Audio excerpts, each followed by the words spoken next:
आपको बताएंगे मूल नाश की जड़ है अहंकार, उसे समाप्त करना होगा तभी मानव कल्याण संभव है।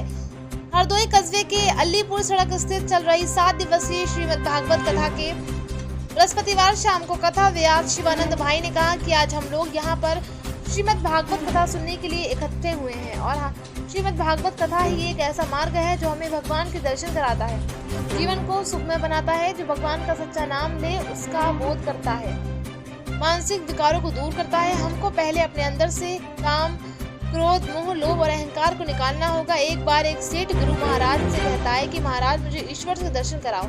गुरु महाराज उससे कहते हैं कि सुबह मैं तुम्हें लेने आऊंगा, मेरे पास एक पहाड़ी है, उसके ऊपर ईश्वर है, वहां तू भगवान के दर्शन कर सकता है। दूसरे दिन गुरु महाराज सेठ को लेकर उस पहाड़ी पर चढ़ने लगते हैं। पहले उस सेठ को 5 पत्थर देते हैं और सेठ उन्हीं अपनी झोली में रख लेता है। गुरु महाराज कहते हैं कि ये 5 पत्थर हम पहाड़ की चोटी पर तुमसे ले लेंगे। पहाड़ पर सेठ चढ़ने लगता है तो वो गुरु महाराज से कहता है कि वो क्या पत्थर नीचे गिरा सकता है, क्योंकि ये बहुत भारी हो गए हैं।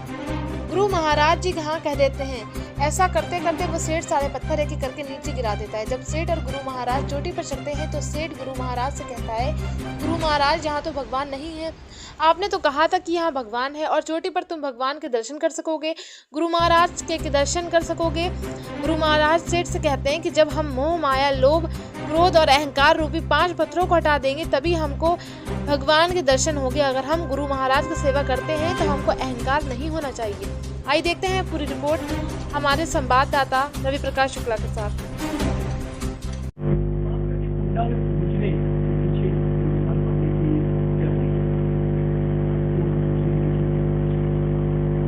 देखिए, एक लंबे समय से ब्राह्मण विरोध की राजनीति इस देश और प्रदेश में चल रही है, चाहे वो पक्ष हो या विपक्ष हो। उसके खिलाफ ब्राह्मण हित रक्षा मैं लंबे समय से कार्य कर रहा हूं।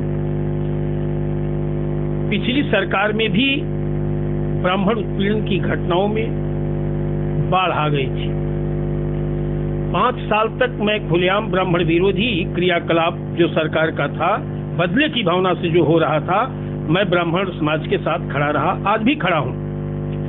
इस वर्तमान भाजपा सरकार जो उत्तर प्रदेश में है, हम कतई पिछले इनके कार्यों को देखते हुए साथ आने को तैयार नहीं थे, लेकिन हमारे संरक्षक मंडल के आदरणीय मनोज तिवारी जी, जगदम्बिका पाल जी, डॉक्टर महेश शर्मा जी, अशोक वाजपेयी जी, A.K. शर्मा जी, इन लोगों ने, आपके उप मुख्यमंत्री ब्रजेश पाठक जी ने, इन सभी लोगों ने दबाव डाल करके भारतीय जनता पार्टी के साथ आज सहयोगी के रूप में, सहयोगी संगठन के रूप में समर्थन दिया। आज पुनः सरकार चल रही है, लेकिन कोई परिवर्तन ब्राह्मणों के प्रति इस सरकार में नहीं दिखी।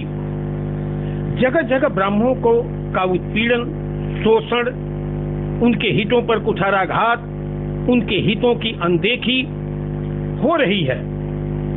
तमाम ब्राह्मण प्रतिभाओं का वध हुआ है, हो रहा है, चाहे वो गुंडों के द्वारा, चाहे सरकार के द्वारा। प्रतापगढ़ में एक जाति